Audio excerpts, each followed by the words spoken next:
All right, everybody, welcome on into KBO Chats Live. I'm Sam Pascal alongside Eric Halterman, and we are breaking down the Doosan Bears and KT Wiz playoff game and series. For the best KBO insight, check out rotowire.com/free KBO. Link is going below. Check that out. Before we break down what's going on in the playoffs down to 3 teams, we do have some KBO league news I wanted to get to first. Dixon Machado, he is returning to the Lotte Giants, and Eric Jokic, he's looking to make a Major League Baseball return coming back stateside. What more can you tell us about these moves, Eric? Yeah, interesting with regards to Machado. Basically, every foreign hitter in KBO is a corner slugger. They look to get their, number 3, number 4 hitter, Roberto Ramos type. I guess there were a few slight deviations from the mold, but you look at guys like Ramos, Jamie Romack, guys who have carved out, multi-year careers in the KBO. It's almost always that type. I guess you could say Jose Miguel Fernandez of the Bears, not quite a corner slugger, but very much a bat-first player.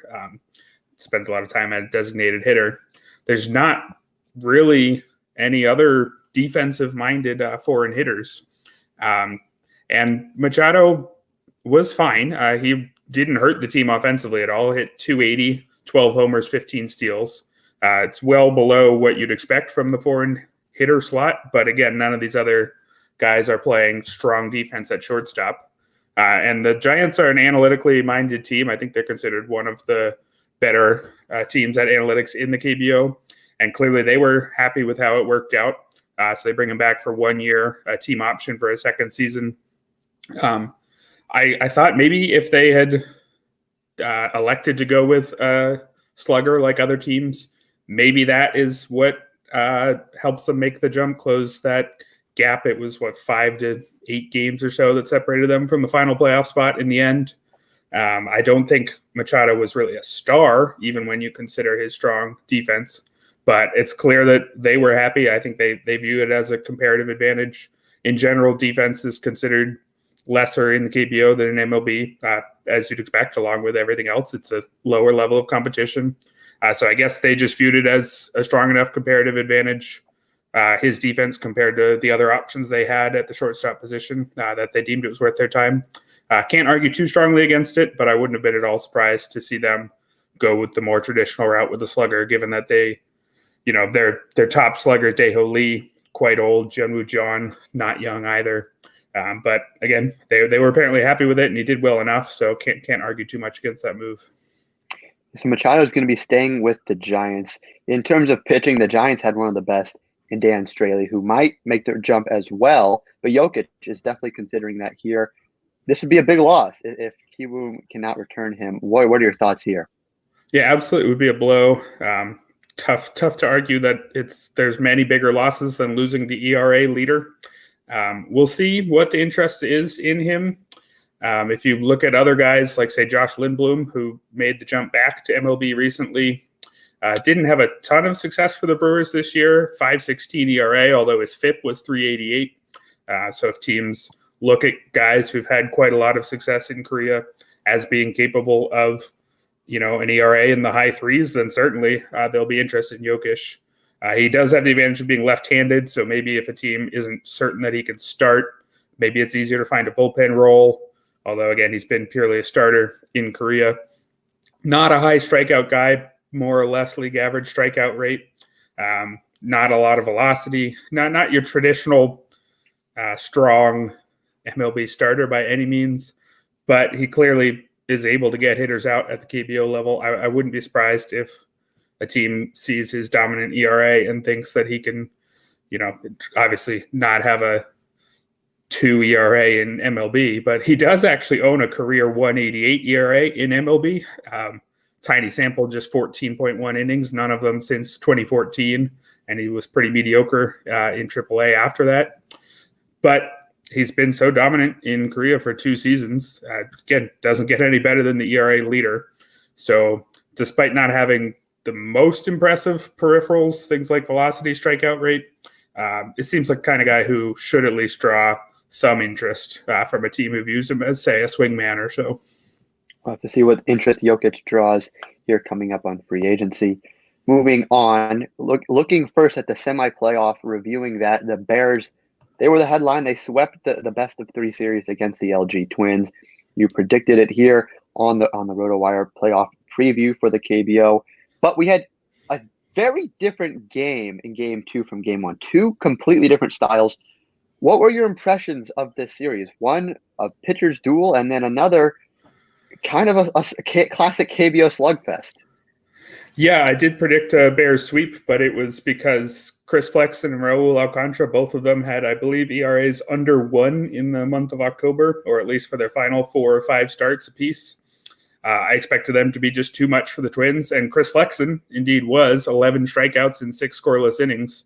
But Alcantara was not. He failed to complete the 5th inning. Was knocked out after giving up 4 runs, including 3 homers. It's not that the Twins have a bad lineup. It's no huge shame in having a bad game against them, but it was way out of line with his most recent performance and out of line with basically who he was all year. He was basically good for a quality start every time he was out there. So it definitely shakes the confidence in him slightly. I really thought the Bears were just going to ride those two. The way the schedule lined up, there's a chance that they start 6 of the team's first 7 playoff games. And again, with the way they were pitching down the stretch, that seemed like a pretty strong route to a Korean Series victory. Just one poor start from Alcantara doesn't mean we should overreact too much, but I would be a lot more confident in the Bears had they had both of those guys looking exactly like they looked down the stretch. I do suppose it's good news that the Bears' bats came alive in that second game after being pretty shaky in game 1.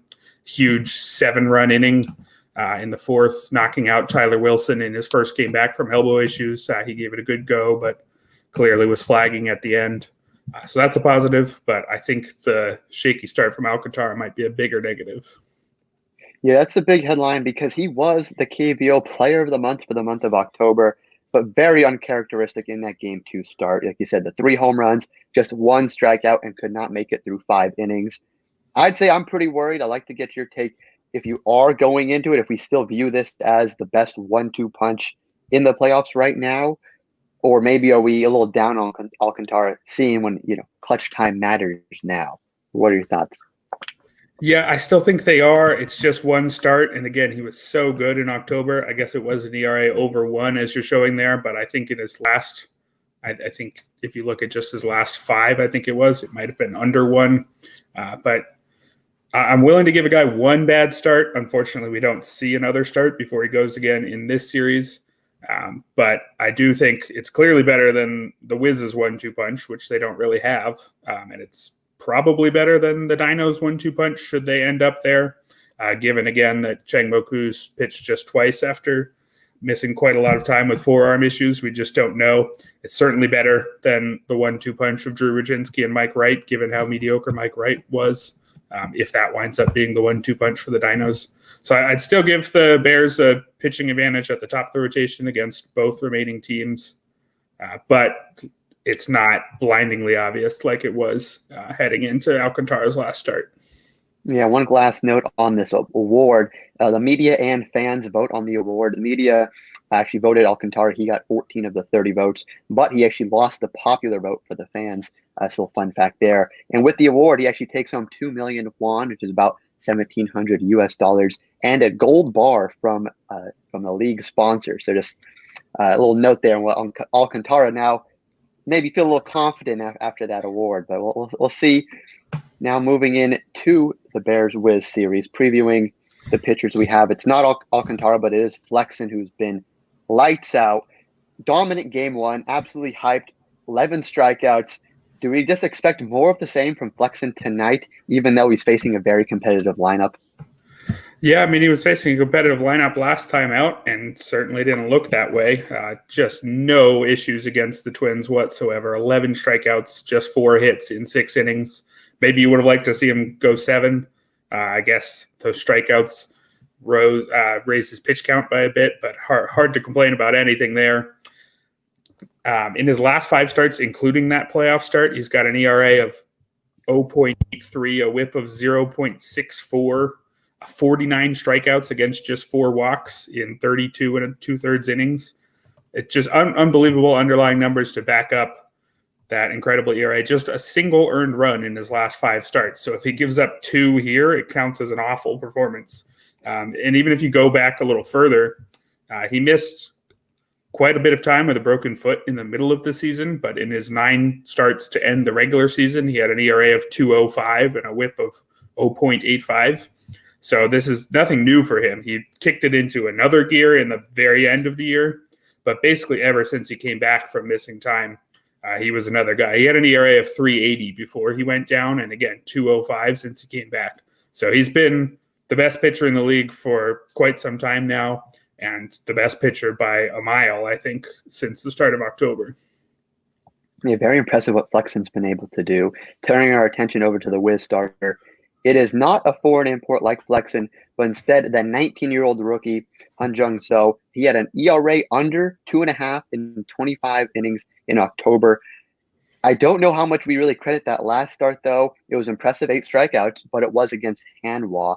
What do we make of the Wiz sending out So to face off against a Bears team that's heating up? Yeah, it's an interesting choice, but it's pretty hard to argue that he wasn't their best starter. I mean, he had an ERA under 4, and their 2 foreign starters, William Cuevas and Odrisamer Despaigne, had ERAs just a bit over 4. None of them looked like an ace. So looked nothing close to an ace early in the year.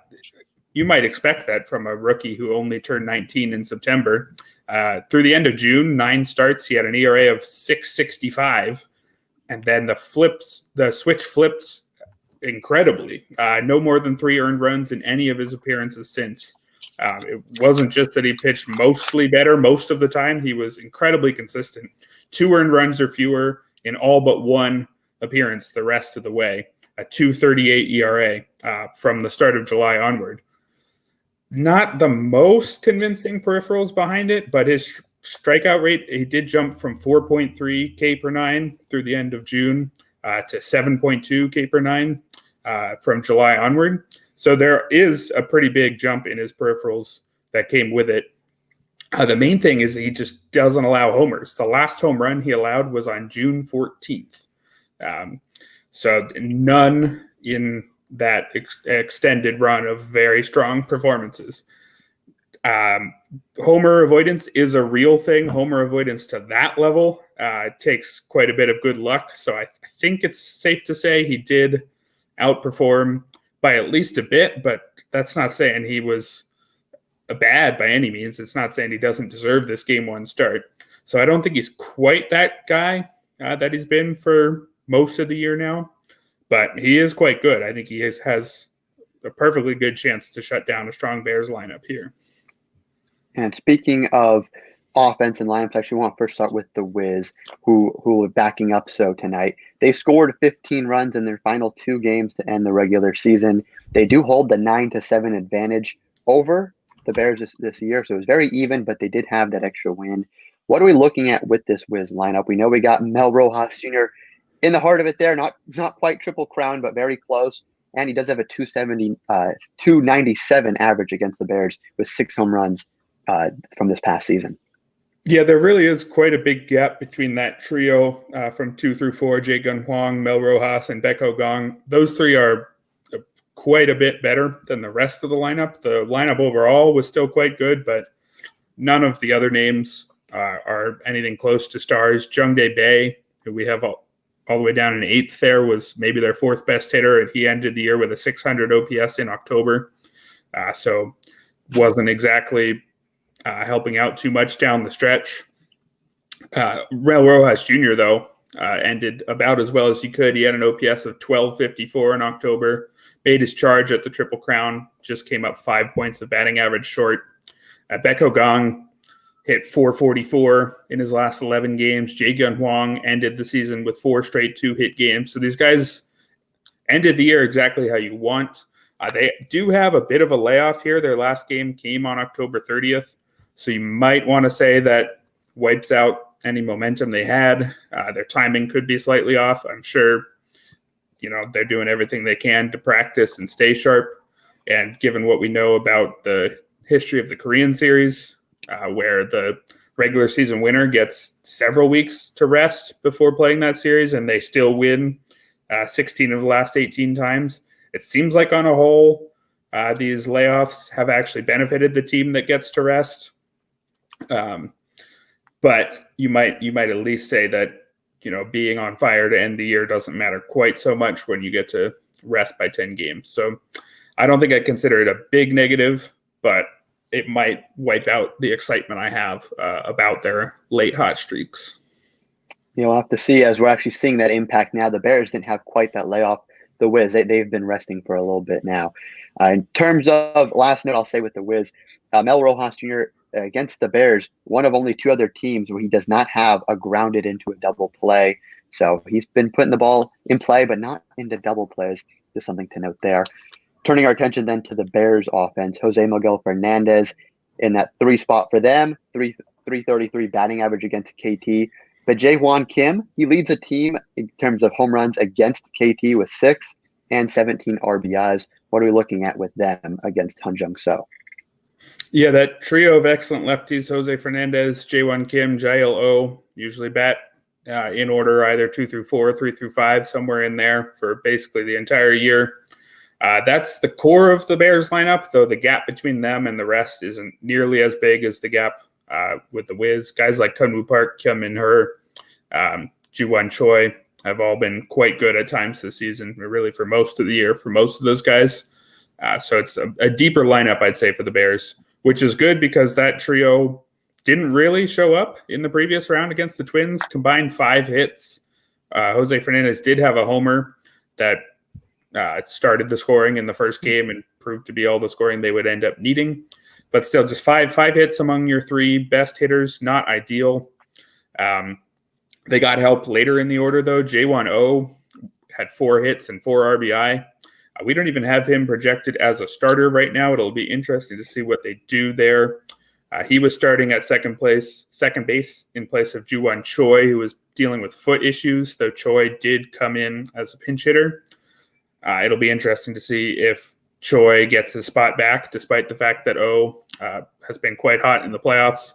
Choi was a much better hitter for most of the year. Jae-Won Oh did not do very much, but it'll be interesting to see what they do there. No real way to fit them both in the lineup when you're clearly given designated hitter to Jose Fernandez and first base to Jael O. But it's a pretty deep unit, a pretty lefty-heavy unit too, which does help against a righty like So. I think they'd like to see those 3 get hot if they really want to make a run here. But they have enough.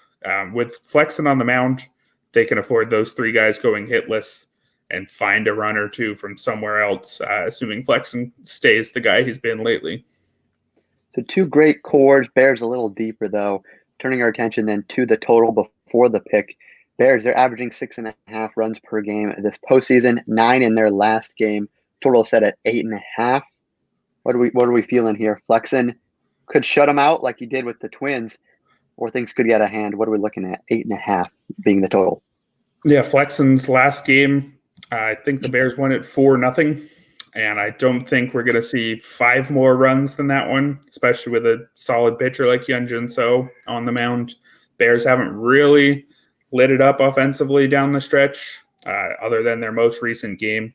So I'm expecting not many runs from the Wiz at all, and not a whole lot more from the Bears here. So going the under 8.5 here.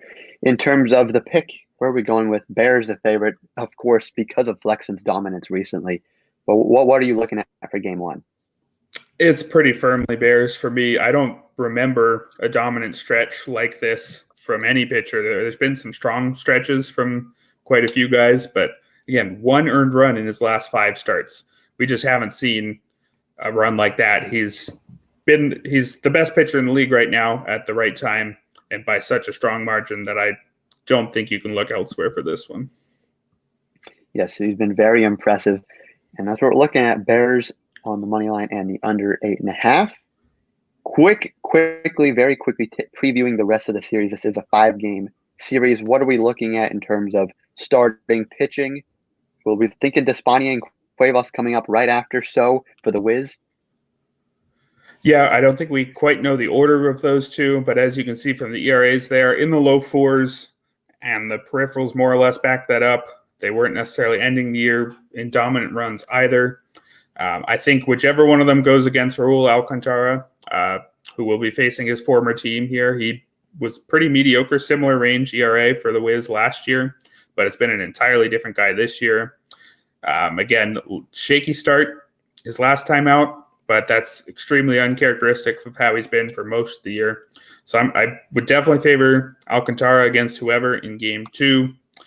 I don't think the Wiz are that far behind the Bears as an offense, though, so I expect they'll take one of the next 2. I guess they have to take game 3 for it to be next 2, but I have a feeling the Bears will take this in no more than 4, which will be key because Flexen and Alcantara wouldn't be able to pitch in game 3 or 4, presumably, assuming normal rest here. Flexen would be able to go in game 5, but if he does, he won't be able to lead off the hypothetical 6 straight Korean series for the Bears. So they'll definitely want to get things done in 4. That was my pick heading into the playoffs, and that's still my pick here. I'm going to go Bears in 4. Bears in 4. I disagreed in the preview show, but way back before the playoffs started. Barry here talking about some of the starting pitching. I mean, I want to agree with you, but I think I got to go Wiz. I think just the slugging, we saw what happened in game 2 when one of these pitchers is not off, and especially seeing that Flexen isn't going to be returning until game 5. I think it's very likely that Wiz core can get hot, and if the Bears can't keep up, I think it could go in their favor, and I think it will. I'm going to go with the Wiz in 5. I think we will get that one. And I worry about that flex in game 5, but I think they'll be able to do it. And that's my pick there. So thank you guys for joining us. That's all we got. Again, the pick Bears and the under 8.5. Check out rotowire.com/freekKBO for the lineups and all the stats we talked about, including these great player notes and stats and all that and more. Thank you, and we'll be back for a series preview for when we see the winner of the series, either the Bears or the Wiz. I think the Wiz, or I think the Bears, facing off against the NC Dinos. The Dinos hat will be back, and we'll hopefully see Drew Rudzinski being crowned a champion. But getting ahead of ourselves. Game 1 tonight, Bears Wiz. Thank you, guys. Yeah, thanks for coming, everybody.